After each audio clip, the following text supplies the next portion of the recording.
buenos días a toda la audiencia que se conecta en este momento a Hoja de Ruta Radio. Vamos a dar inicio a un nuevo programa.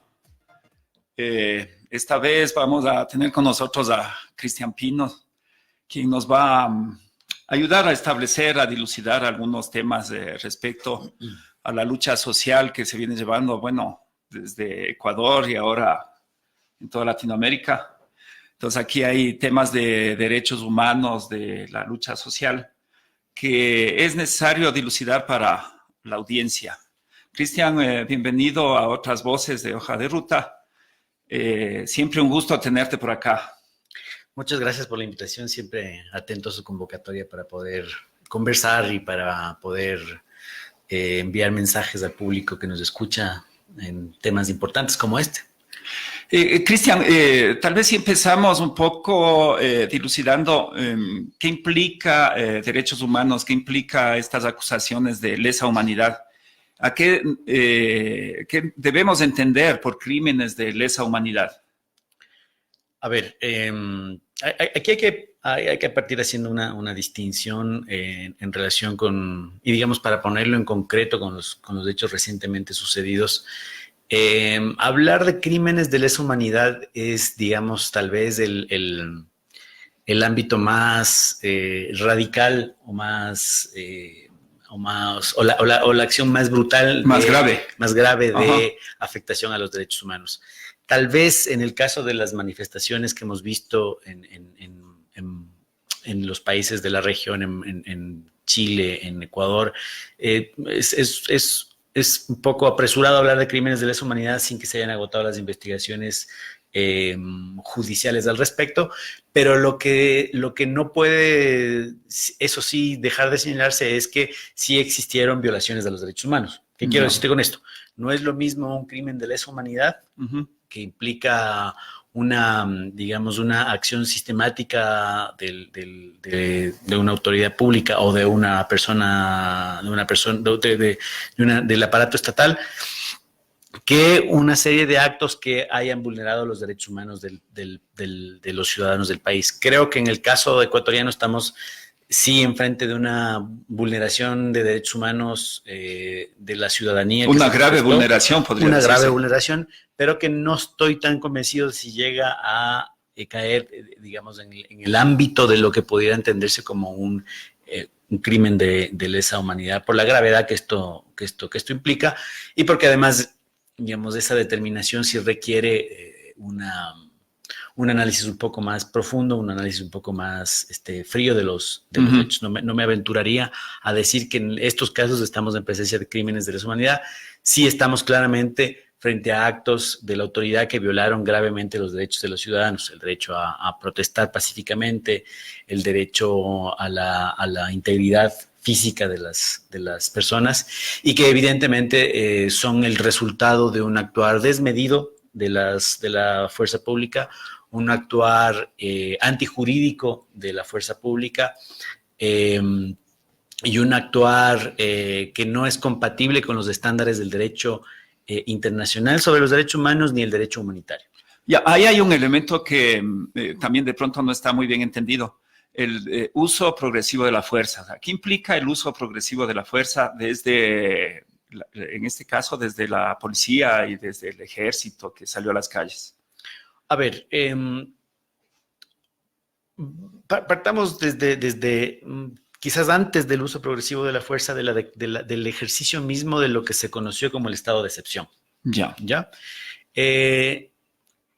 Normalmente, en circunstancias en que existe una alteración de la normalidad, y esta alteración de la normalidad implica alteración del orden público, que lo suelen llamar. Yo no diría alteración del orden, es la nomenclatura que utiliza el aparato estatal, pero no es una alteración normal del orden público, es una alteración social, ¿sí? Que obviamente puede implicar ciertos actos de violencia, pero el punto clave de cuándo se permite un estado de excepción es cuando esta alteración del orden normal de las cosas, de la situación, del comportamiento ordinario de las personas o de las instituciones, implica una alteración o una violación de los derechos de otras personas. Ya. Entonces, en esos momentos, podremos estar hablando de una situación emergente que pudiera dar lugar a la aplicación del estado de excepción. Estado de excepción que trae aparejado o trae como efecto correlativo que se limiten los derechos de las personas, ¿no es cierto? Y que se entreguen ciertas potestades o ciertas autorizaciones especiales a las autoridades, ¿sí? Ahora, no toda manifestación, no toda protesta puede entenderse cobijada bajo este manto de juridicidad que le da el estado de excepción a la autoridad pública para reaccionar frente a una manifestación. ¿Sí? Bueno, ahí vamos por partes. ¿Había realmente las condiciones en el momento que se dictó el estado de excepción? ¿Había las condiciones justamente para que se dicte el estado de excepción o no? Porque sí, justamente eso quería llegar. llegar, digamos. El ordenamiento jurídico ecuatoriano, la Constitución y la Ley de Seguridad Pública del Estado regulan los estados de excepción. Pero además de la Constitución y la Ley de Seguridad Pública, las autoridades que toman esta decisión tienen que tomar en cuenta los tratados internacionales de derechos humanos que regulan también estas situaciones, ¿sí? Y concretamente el Pacto de Derechos Civiles y Políticos y la Convención Interamericana de Derechos Humanos establecen claramente que, lo que te decía, no cualquier manifestación, no cualquier alteración del orden público o alteración de la seguridad puede ser suficiente para invocar el estado de excepción, sino que esa alteración del orden público, del orden de la seguridad, tiene que poner o afectar la seguridad misma de la nación. Eso es lo que dicen los pactos internacionales sobre derechos humanos. Es decir, una alteración que no está poniendo en riesgo la vida de la nación no es suficiente para declarar el estado de excepción. Y también en ese mismo sentido, la Comisión Interamericana de Derechos y otras organizaciones de derechos humanos se han pronunciado señalando que no cualquier manifestación popular, no cualquier expresión de descontento contra un gobierno puede habilitar al gobierno a declarar el estado de excepción. Y entonces ese quizás es el primer punto central, incluso antes de hablar de uso progresivo de la fuerza. Es decir, si es que existía efectivamente la necesidad, ¿no es cierto?, de que se dicte el estado de excepción. O sea, debe haber ciertos parámetros que cumplir previamente a dictar el estado de excepción. El parámetro fundamental es que efectivamente la alteración de la seguridad, la alteración del orden público, la alteración de los derechos de los ciudadanos implique o ponga en riesgo la seguridad o la supervivencia del Estado. Supervivencia del Estado es la expresión que utilizan los pactos y los tratados internacionales, que terminan señalando además que no toda manifestación implica o da lugar a un estado de excepción. Es decir, en el caso del Ecuador, y esto además hay que correlacionarlo con el derecho a la resistencia, que también está consagrado en la Constitución y en virtud de la cual las personas tienen el derecho, ¿no es cierto?, a resistir la implementación de una serie de medidas que pueden afectar sus derechos. Es decir, estábamos en presencia de una situación en la que todavía no había a mi juicio, no sé qué opinas tú, pero a mi juicio no había una situación que pudiera llegar a pensar que existía una posibilidad o alguna alteración que ponía en riesgo la supervivencia del Estado. Bueno, a mi manera de ver, la cosa como que no daba todavía para un estado de excepción. No. Además, si tú si mal no me recuerdo, era un día miércoles en donde las manifestaciones no estaban en su máximo nivel. Exactamente, imagínate, creo que son como 4 o 5 horas de la declaración del paro nacional de transportistas, que el gobierno inmediatamente toma esta decisión. Otro elemento esencial que hay que tomar en cuenta es que cuando tú revisas el decreto que declara el estado de excepción, en la parte considerativa del decreto se señalan como argumentos 2 informes, un informe de las Fuerzas Armadas y un informe de la policía. Y en ambos informes se señala que existe el temor o existe la amenaza de que las manifestaciones puedan volverse más crudas o más violentas. Otro de los elementos que uno tiene que considerar a la hora de declarar el estado de excepción es que los hechos efectivamente se han producido. Esto quiere decir que no se puede declarar un estado de excepción preventivo en la medida en que exista la potencialidad de que los hechos sucedan. Este también es uno de los requisitos o uno de los elementos necesarios para poder declarar un estado de excepción. Entonces, luego, estamos ante una situación en la que no hay un adecuado empleo de la figura. Y es una figura que se utiliza mucho o se ha venido utilizando mucho en otros estados y que a mí me deja una preocupación. A mí me deja una preocupación porque yo veo en la conducta de las autoridades públicas, de las fuerzas militares, de las fuerzas policiales, un regreso a una doctrina sobre los estados de excepción que nosotros habíamos entendido que ya no se Claro, la lucha social es el enemigo ahora de las fuerzas del orden. La idea es justamente la idea del enemigo interno, la idea de la subversión y la idea de que el estado de excepción está para el control del orden público y la seguridad. Uh-huh. Cuando el avance en materia de derechos humanos ya nos ha señalado que el estado de excepción no está para emplearlo para proteger al gobierno o para proteger el orden público. El estado de excepción está diseñado o definido para proteger los derechos de las personas, uh-huh. ¿Sí? Y uno de los derechos de las personas, insisto, es el derecho a resistir, el derecho a manifestarse, el derecho a no estar de acuerdo con una medida económica, una medida política por parte del gobierno. Entonces, creo que no estaban dadas las condiciones para el empleo de un estado. Entonces, desde ahí ya viene un exceso. Exactamente. Ese es el primer exceso. Sí. El segundo exceso, ya suponiendo que el estado de excepción hubiera sido, digamos, emitido adecuadamente, es que todas las medidas que el gobierno o el Estado implemente tienen que estar de acuerdo con los estándares internacionales. Es decir, no porque hay un estado de excepción, la fuerza militar puede, o la fuerza policial o la fuerza de seguridad puede impedir la protesta pacífica, por ejemplo, ¿sí? O repeler una protesta pacífica, como en los hechos sucedió y hay evidencias clarísimas de ello. Por supuesto. O, por ejemplo, tampoco puede habilitarse necesariamente el uso de armas letales. Entiendo por los informes que ha habido que no hubo uso de armas letales. Pero es que viene también pero hubo uso de armas no letales. Y el empleo de las armas no letales también tiene que ser moderado de tal suerte a eso iba. Que el empleo de un arma no letal se termine convirtiendo en un arma letal, como en algunos casos sucedió, con perdigones de estos balines disparar a la cara o con disparos a corta distancia, con bombas lacrimógenas que pueden producir, como alguien decía, graves, un lápiz, un esferográfico puede ser un arma letal. Exactamente. Entonces y eso también es importante, digamos. Otro de los características, otro de los principios que debe regir el estado de excepción es el carácter proporcional de las medidas que se adoptan. Uh-huh. Y cómo tenemos una certeza o una juridicidad de que las medidas que va a adoptar el gobierno son proporcionales, porque esas medidas tienen que estar claramente estipuladas en el decreto, en el instrumento jurídico que declara el estado de excepción, ¿sí?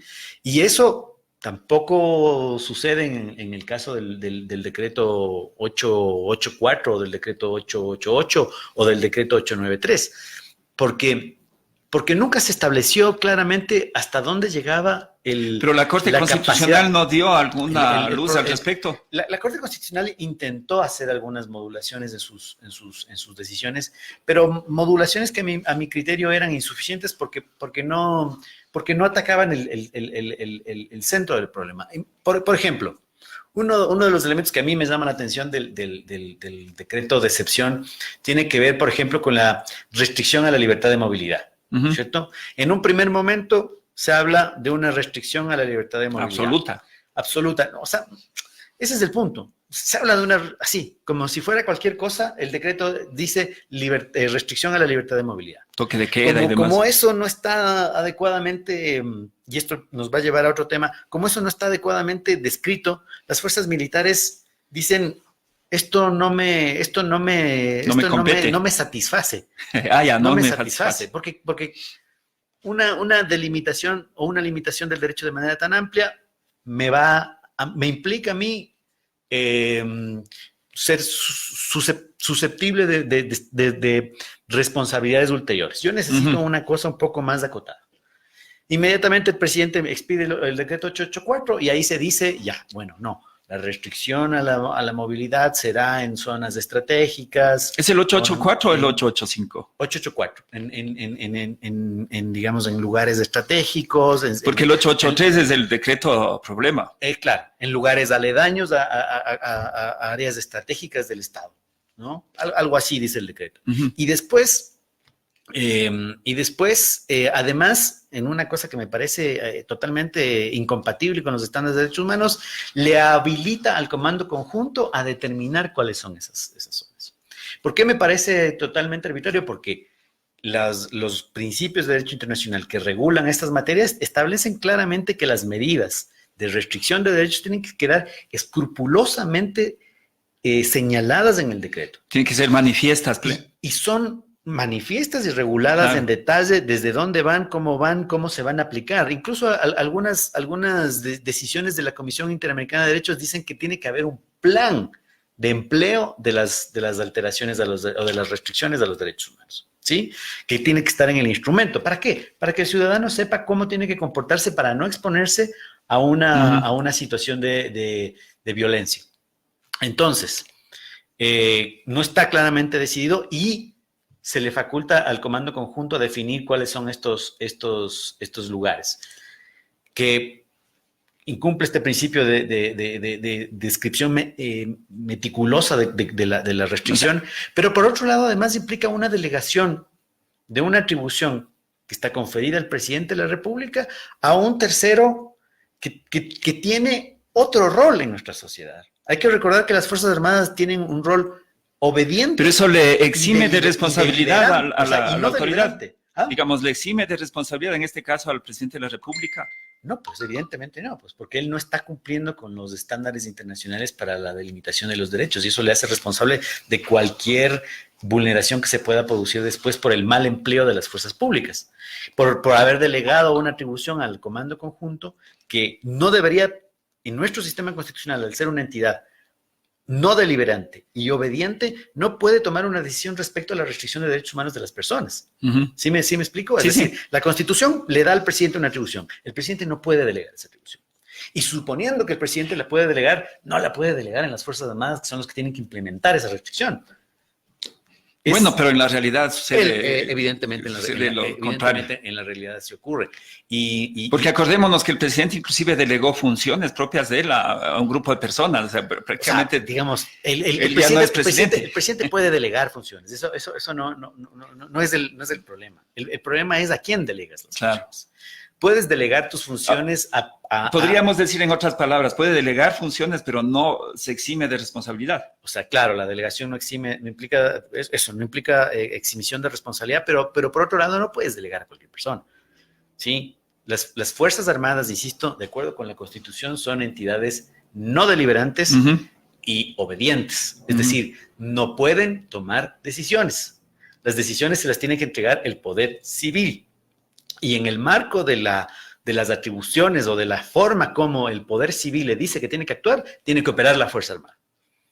No, ni más ni menos. Uh-huh. Y por eso es importante que en estos decretos, porque es que a veces los políticos y los militares parecieran creer que el estado de excepción es una medida... un cheque en blanco. Ordinaria. O sea, primero... una medida ordinaria, una medida uh-huh. que se puede tomar en cualquier momento. No es así, es una medida extraordinaria. ¿Por qué es una medida extraordinaria? Porque implica restricción a los derechos de las personas, uno. Uh-huh. Y dos, porque implica el otorgamiento de atribuciones especiales a la autoridad.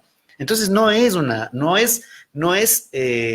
situación normal, no es una situación ordinaria y no se puede tomar livianamente.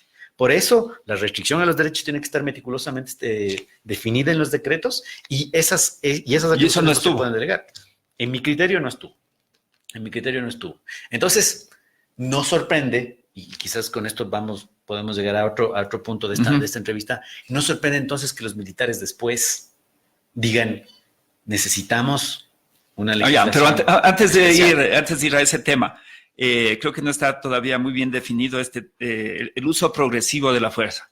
O sea, yo tengo una piedra y le tiro al policía. El policía por eso tiene la potestad de dispararme directamente un arma no letal a poca distancia a la cara. No, pues evidentemente Esa no. es la pregunta, ¿no? Digamos, Eso es uso progresivo de la fuerza, tal vez. Evidentemente no, y el uso progresivo de la fuerza está regulado en la Ley de Seguridad Pública.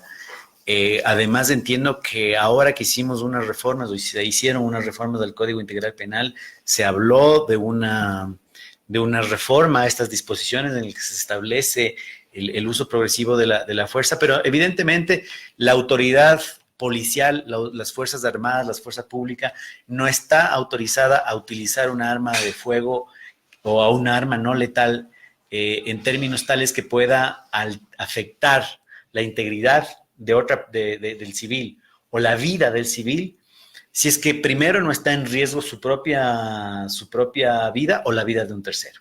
¿Sí? Es decir, evidentemente, respondiendo a tu pregunta de manera concreta, evidentemente si es que el policía responde a un lanzamiento de una piedra o a un lanzamiento, incluso si tú quieres, de una bomba Molotov, con un disparo a quemarropa, de una bomba lacrimógena o de un perdigón de balines de goma, evidentemente ahí no hubo uso progresivo de la fuerza. Uso excesivo de la fuerza, se podría decir. Uso excesivo de la fuerza. Hemos escuchado relatos, creo que en esta misma radio se escucharon relatos de personas que, habiendo sido sometidas ya por la autoridad, fueron disparadas a quemarropa con bombas lacrimógenas. Eso no puede entenderse que es uso progresivo de la fuerza. Ahí hay violencia desmedida. Bueno, y vemos que es sistemático, porque en Chile ya son cientos las personas que han perdido ojos.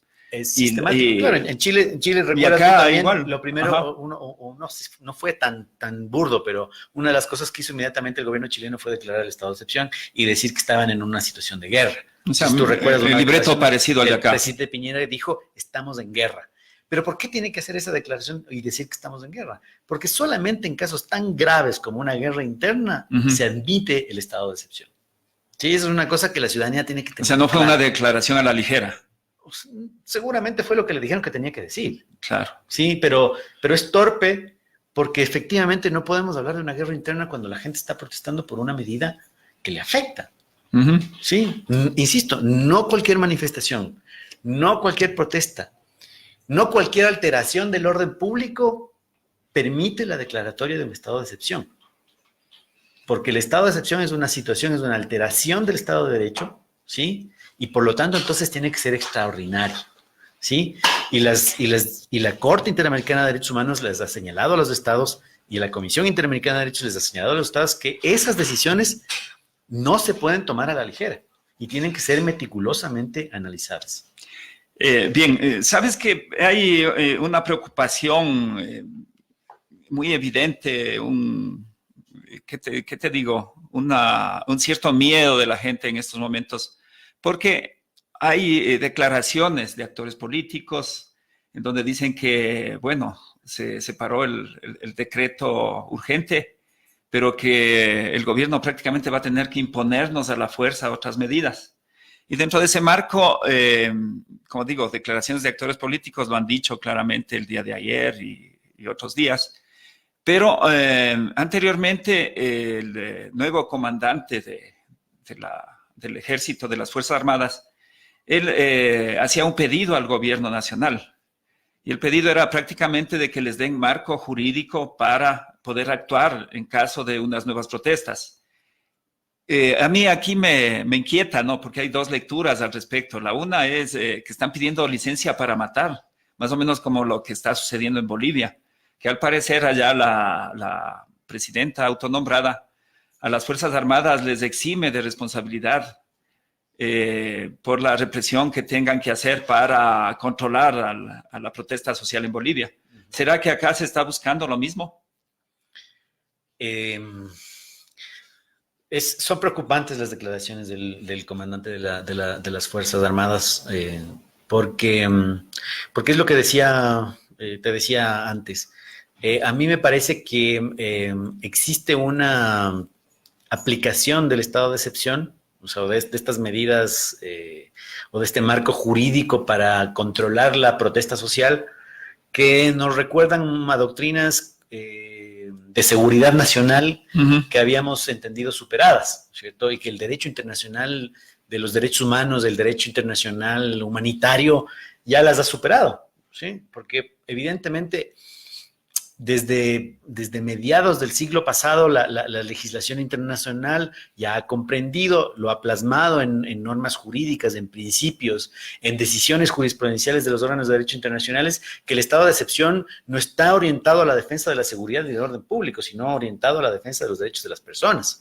Luego, entonces, cuando el comandante en jefe del ejército nos dice que necesita un marco jurídico, mi respuesta es: el marco jurídico ya existe. El marco jurídico está en la Ley de Seguridad Pública, está en la Constitución, y si eso no es suficiente, en los tratados internacionales, perdón, esto no es así, y en los tratados internacionales de derechos humanos, que son incluso, o están incluso por sobre nuestra legislación en esos casos, ¿sí? Entonces, cualquier cosa, cualquier disposición, cualquier ley que vaya en contra de lo que está establecido en el derecho internacional o en los tratados internacionales que el Estado haya suscrito en materia de derechos humanos, que regulan los estados de excepción, que regulan la intervención de la fuerza pública en estos casos, no tendría cabida, no tendría lugar, sería inconstitucional, ¿sí? Luego, entonces, yo la única razón detrás de esto es justamente lo que tú dices, tener un marco normativo que les permite intervenir de manera impune en estos casos, que es un poco como lo que sucedió burdamente en el caso boliviano, ¿no? Ahí es incluso más burdo que lo que está pidiendo Claro, porque ahí simplemente fue un decreto ejecutivo, claro, y es un decreto de alguien que todavía no sabemos si eso no es la presidenta de la nación. Autoproclamada presidenta de la nación, pero que en el fondo les quiere decir apliquen la fuerza. Apliquen la fuerza. Y claro, y esto es peligroso porque, insisto, el estado de excepción, la restricción de las libertades, de los derechos de las personas debe ser excepcional. Y volver a doctrinas pasadas en las que esto servía para controlar el orden público, a nosotros como ciudadanos nos tiene que preocupar porque nos pone en una situación de indefensión respecto de la fuerza pública, y es algo que todos los ciudadanos deberían condenar. Yo supondría que las organizaciones de derechos humanos, que los abogados de derechos humanos, inmediatamente que escucharon esas declaraciones del comandante en jefe de las Fuerzas Armadas, debieron haber pronunciado o haber expresado un debería por su preocupación. Pero es tan grave esto que, claro, ahora el comandante en jefe de las Fuerzas Armadas lo solicita, ¿cierto? Le solicita al presidente que una ley. Pero no olvidemos que el ministro de Defensa, Osvaldo Jarrín, él nos amenazaba. Durante las manifestaciones dijo expresamente varias veces que los militares defenderían su honor, varias veces que los militares aplicarían fuerza letal en el caso de que los ciudadanos amenacen las instalaciones definidas como estratégicas, ¿cierto? Y que la fuerza militar defendería su honor y que estaban listos para la guerra. Esas declaraciones en cualquier estado civilizado, en cualquier estado en el que prime el derecho, por lo menos deberían haberle hecho renunciar. Deberían haberle costado la cabeza. Sí, claro, sí, por lo menos. Y que es lo que todas las organizaciones sociales que participamos de la manifestación exigimos de este gobierno, que es al menos la salida pero ahí me preocupa también otra... Y de la policía. Darle otra lectura también al tema, ¿no? El hecho de que las Fuerzas Armadas pidan marco jurídico para represión, quiere decir que actuaron en base a qué actuaron. O sea, no les deja también en una mala posición en la actuación durante los días del paro de octubre. Sí. No están casi... Está claro que ellos entienden entonces que se excedieron en el ejercicio de sus atribuciones, porque el marco jurídico que tenían no les bastaba para hacer lo que hicieron. Y de hecho es así. Primero, porque el estado de excepción no debió haberse dictado. Segundo, porque la limitación a los derechos que se planteó tampoco estuvo clara. Tercero, porque a ellos les tocó decidir cuáles eran los lugares donde se podía circular o no, y a ellos ellos declararon el toque de queda el día sábado. Imagínate lo que es en un país Claro. democrático que la fuerza militar declare el toque de queda. Aunque el presidente Pero salió en digo, cadena nacional esa diciendo que... declaración del comandante de las Fuerzas Armadas no serviría como argumento en contra de las Fuerzas Armadas. Por supuesto, totalmente en contra de las Fuerzas Armadas y debería ser un hecho que deberían considerar todos aquellos que están haciendo investigaciones. Entonces, ¿no será que hay alguna perversidad también del comandante para irse en contra de los anteriores, algo así? Porque no, bueno, en este país de las traiciones todo puede suceder. Eso ya es un poco... Bueno, hilar fino, pero, ¿no? Pero, pero al final del día, lo concreto es que las autoridades militares emplearon la fuerza pública por fuera de los estándares de derechos humanos. Eso inmediatamente implica que violaron los derechos humanos de las personas que se manifestaron. Y cualquier nueva normativa que ellos busquen obtener tendrá que conformarse a los principios establecidos en los tratados internacionales sobre derechos humanos y no pueden irse por fuera. Y en ningún caso, eso implica un uso desmedido de la fuerza. Eso implica impedir a los ciudadanos manifestarse pacíficamente en las calles. Uh-huh. Eso no es conforme a los derechos humanos. Y finalmente, en ningún caso implica o pudiera implicar el uso de armamento letal. Ahora, vamos a futuro. Al parecer se está demostrando que sí hubo violación a los derechos humanos. ¿Podríamos definirlo así? Sí. Ya. Entonces, ¿cuáles van a ser las consecuencias para las personas que permitieron la violación de los derechos humanos y para las personas que violaron derechos humanos? ¿O no habrá consecuencias? Sí, seguramente habrán consecuencias. Lamentablemente, no hay que esperar nada de la CIDH. Tal vez. De la CIDH tal vez sí. Yo me quería referir más bien a nuestro propio sistema judicial. No, creo que no es posible esperar mucho de nuestro sistema judicial. Sabemos que nuestro sistema judicial está cooptado. Uh-huh. Por estos días estamos siendo testigos o estamos atestiguando nuevamente una violentación a la independencia judicial. Se está concretando el nombramiento de los nuevos jueces de la Corte Suprema en un proceso que evidentemente está viciado, no cumple ningún estándar de la independencia judicial. Entonces probablemente tengamos que agotar todas las instancias aquí, pero evidentemente tendremos que buscar responsabilidades en organismos internacionales de derechos humanos, y allí evidentemente sí vendrán las sanciones, las reparaciones. El problema de eso es que el primer responsable es el Estado, y el Estado al final del día somos todos y nos corresponde pagar a todos, pero se puede evidentemente repetir contra las autoridades que tomaron esas malas decisiones. Pero en todo caso estos delitos no prescriben, ¿verdad? O sea, digamos, los de aquí delitos de lesa a 3 años, a 4 años. Los delitos, las violaciones de derechos humanos, habría que ver. Ya. Eso es un análisis un poco más complejo. Un poco más complejo, sí, pero... Sí. Pero digamos sí, que puede tardar, pero tendrá que llegar responsabilidades. Sí, esperemos que sí. Las responsabilidades se van a establecerse seguramente. No las veremos en el corto tiempo, pero tarde o temprano la justicia va a llegar, y ministro Jarrín, ministra Romo, presidente de la República, comandante en jefe de las Fuerzas Armadas, comandante de la policía, y los policías y militares que hayan sido identificados como violadores de derechos humanos tendrán que responder. No sé, te quería preguntar sobre este tema de que la ministra Paula Romo acepta que usaron gases caducados, por ejemplo. A ver, sobre el particular, hay normas en el derecho humanitario internacional que regulan el empleo de armas en estados de excepción. Y evidentemente en el caso de las bombas lacrimógenas, normalmente, o sea, en un estado normal, por así decirlo, es discutible si pueden emplearse en estos estados de excepción. ¿no? Es discutible porque algunos sostienen que estas armas son armas Inclu- químicas. Inclusive y por lo tanto, creo que hay un protocolo de sí, cómo deben usarse, que deben exactamente. dispararse en parábola Exactamente. y Entonces, cosas. entonces ahí hay una discusión. Ya. Discutible el uso de bombas lacrimógenas, pero bombas lacrimógenas caducadas ya claramente estamos hablando de un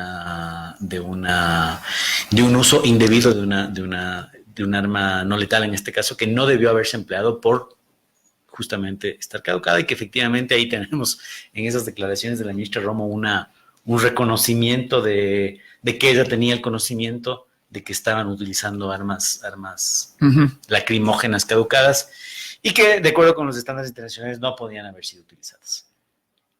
Bueno, y aprovechando que te tenemos por acá, tú debes saber qué se ha hecho, qué se está haciendo desde los colectivos de derechos humanos, desde, no sé, la presencia de la CIDH mismo por acá. No sé para cuándo va a estar ese informe o ya hay algún primer informe.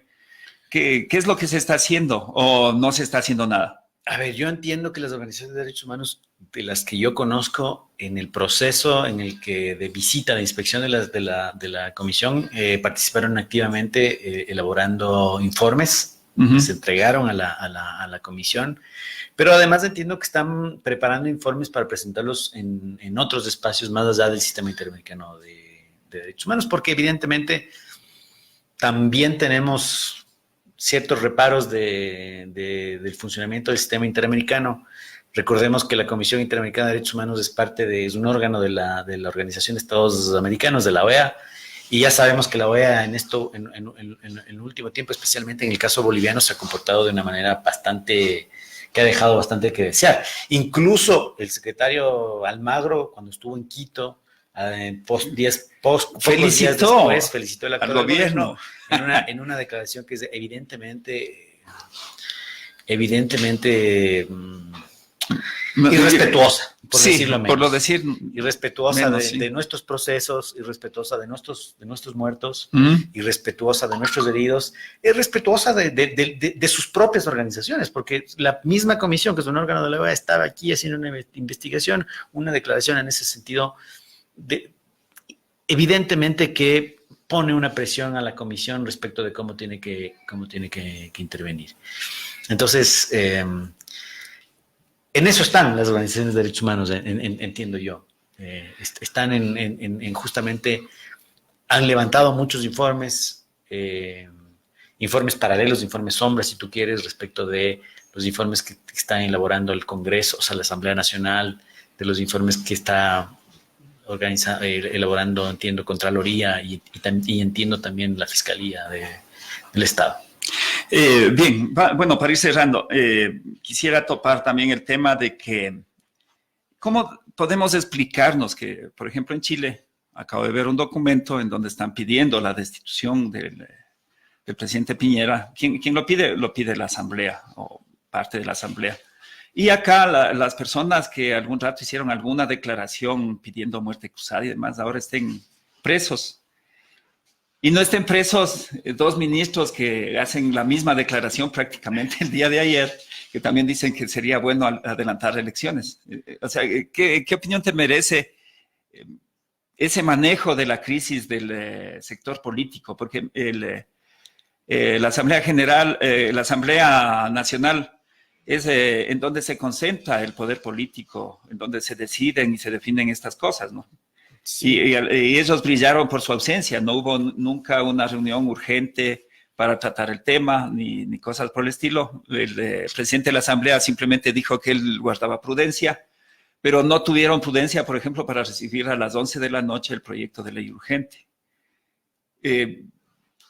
Tú como jurista, ¿cómo le ves este intrincado, digamos, de no poder tener una salida clara a una situación eminentemente de conmoción nacional sin una efectiva participación de los actores políticos?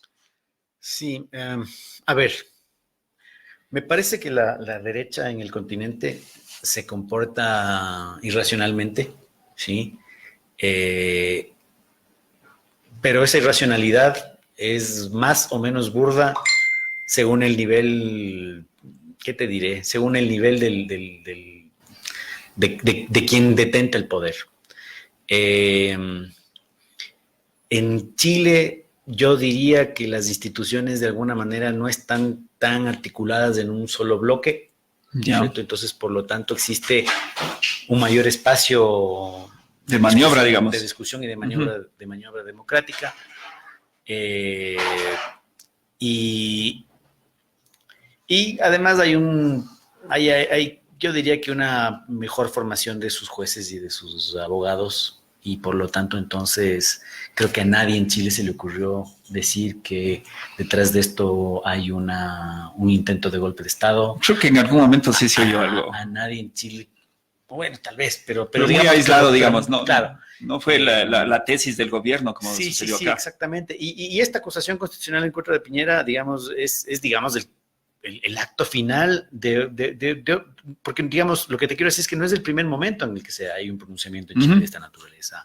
La diputada Cariola y otros diputados del Partido Comunista en Chile, desde el primer día manifestaron que no estaban dadas las condiciones para que el presidente Piñera siga en el gobierno.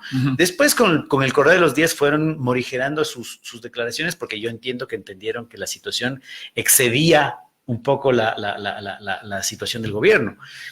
Pero de todos modos, en ningún momento a nadie se le ocurrió hacer una investigación fiscal o meterles presos. O meterles presos, claro. Y lo mismo pasa ahora, digamos. Presentan una acusación constitucional, todo se ventilará de acuerdo al procedimiento que establecerá la legislación chilena para ese tipo de acusaciones, que entiendo que se tramitan en el Congreso. Pero a nadie se le ocurrió una medida de fuerza tan brutal como la prisión del que hizo esas declaraciones. Nosotros estamos en un intermedio, porque nosotros somos un poco más burdos que los chilenos, porque nosotros sí metemos presos a nuestros... O sea, el gobierno mete preso al contradictor. Mete el preso al contradictor, el gobierno hace declaraciones, y los ministros de defensa hacen declaraciones fuera de toda lógica. El Contralor hace decretos. Creo que el ministro de Defensa de Chile, bueno, no sé si el ministro de Defensa, pero creo que el comandante del ejército de Chile, cuando le preguntaron si él estaba en guerra, él dijo: yo no estoy en guerra con nadie. El presidente dijo: yo estoy en guerra. El que responda del militar dijo: yo no estoy en guerra con nadie. En cambio acá, el comandante del ejército pide más... O sea, no se aparezcan por mi lado porque les mato. Para actuar impunemente, y el ministro de Defensa dice: vamos a usar toda la fuerza. Entonces, ahí hay un comportamiento un poco más burdo. Y el comportamiento ya más burdo es el comportamiento de la derecha boliviana, en la que tienen una presidenta autoproclamada que emite un decreto que les libera de toda responsabilidad a los policías y militares. Las tres actuaciones de la derecha son burdas, pero unas son más burdas que otras. Tienen unos matices diferentes. Lamentablemente las nuestras son burdas, más burdas que las chilenas. Estamos en término medio. Estamos en término medio, pero de lo muy burdo, digamos. ¿Sí? Así es. Bueno, Cristian, para cerrar, te pido una opinión final sobre... El país realmente está viviendo una crisis política. ¿Cómo le ves? ¿Qué futuro nos depara? A ver, no sé si en estos mismos micrófonos yo he señalado que hay elementos que nos permiten señalar que estamos viviendo una afectación bastante importante de los derechos civiles y políticos de los ciudadanos. Digamos, y estamos en una situación que no se inició o no empezó en los primeros días de octubre, sino que ya tiene un relato más o menos de unos 19, 20 meses con la consulta popular que permitió la cooptación de los órganos de control, Corte Constitucional, Fiscalía, Contraloría. Un acumulado que detonó. Un acumulado de poder que hace que todas las vías institucionales para procesar los conflictos, los reclamos, estén cerradas, ¿sí? y que este cierre de las instituciones ha recrudecido, y ha recrudecido porque ahora ya no solamente se utilizan los mecanismos jurídicos, entre comillas, sino que ya se está empezando a utilizar la fuerza, ¿sí? Y esta fuerza en contra del enemigo político al detenerlo por protestar, esta fuerza que se expresa en el agente del orden público que dispara a quemarropa una bomba lacrimógena o un... Y que se muestra violento ya no solamente en manifestaciones, estamos viendo el caso de lo que sucedió con hincha de liga en Manta. Una represión igual, brutal. Bueno, pero también en declaraciones de la autoridad pública. Claro, ¿no? o sea, ya se empieza a convertir como un sistema del Estado de esa represión. Sí. Entonces sí, estamos en un momento en el que los ecuatorianos tenemos que cuestionar seriamente el nivel y la calidad de nuestro régimen democrático y el nivel y la calidad de nuestros derechos civiles y políticos. Es una situación compleja, es una situación complicada y preocupante, especialmente por las declaraciones del poder público que quiere normas para su impunidad, que habla de subversión, que habla de enemigo interno. Si usted revisa la doctrina de la seguridad nacional del Estado que aplicaba las dictaduras militares en los años 70, sí, encontrará el manual de texto que se está volviendo a revisar para implementar todo lo que se está implementando en el país. Y eso es peligroso. Y el caso de Bolivia es desastroso. Sí, el caso de Bolivia es desastroso. Bueno, tal vez un pequeño resquicio, una lucecita puede ser lo que sucedió el domingo con la Asamblea, ¿te parece? Tal vez por ahí podría definirse, digamos, políticamente alguna situación de cambio para el país. Yo creo que el poder político está resintiendo los golpes. ¿No? El primer golpe, evidentemente, es de la bajada del decreto 883, ¿no? Sí. El decreto 883. Ese es un golpe brutal a los intereses financieros transnacionales que estaban detrás de estos recursos, y ahora se ha consolidado con un poco más con la eliminación de esta ley, que es una ley que el Fondo Monetario Internacional exigía al gobierno nacional. Si tú recuerdas las últimas declaraciones de la jefa de la misión del FMI que visitó el país, dijo que primero, antes de poner en consideración cualquier cosa al organismo rector del FMI para autorizar un segundo desembolso, lo primero que iban a esperar ellos es el conjunto de normas que establecieran reformas legales, ellos les llamaban reformas legales estructurales, ¿sí? Sin esas reformas legales estructurales, nosotros decían, no le vamos a poner en conocimiento del Consejo de Gobierno, del Consejo Rector del FMI, el informe que hemos elaborado para un futuro desembolso. Entonces, cada vez el gobierno tiene menos tiempo, ¿sí? Y por eso tal vez nos sorprenden las declaraciones de los ministros que dicen, ante una situación de bloqueo como la que estamos, tal vez lo mejor es adelantar elecciones. No, pero digamos, suena obvio, ¿no? Pero lo que no suena obvio es de que si dice alguien de la oposición, inmediatamente claro, se ha perseguido y metido preso. Evidentemente, pero lo que te quiero decir es que sí, estamos en una situación compleja, la calidad de nuestra democracia es deficitaria, la calidad o el ejercicio de nuestros derechos civiles y políticos es deficitario, pero evidentemente le hemos asestado o se le ha asestado dos golpes más o menos importantes al bloque de poder, y eso es algo que tenemos que tener en consideración porque, a mi modo de ver, se los pudo lograr porque generando de a poco una reorganización del tejido social, una reorganización de los movimientos, de las organizaciones sociales que están permitiendo levemente, si tú quieres, pero de alguna manera se está logrando superar este antagonismo correísmo-anticorreísmo, que es el que un poco...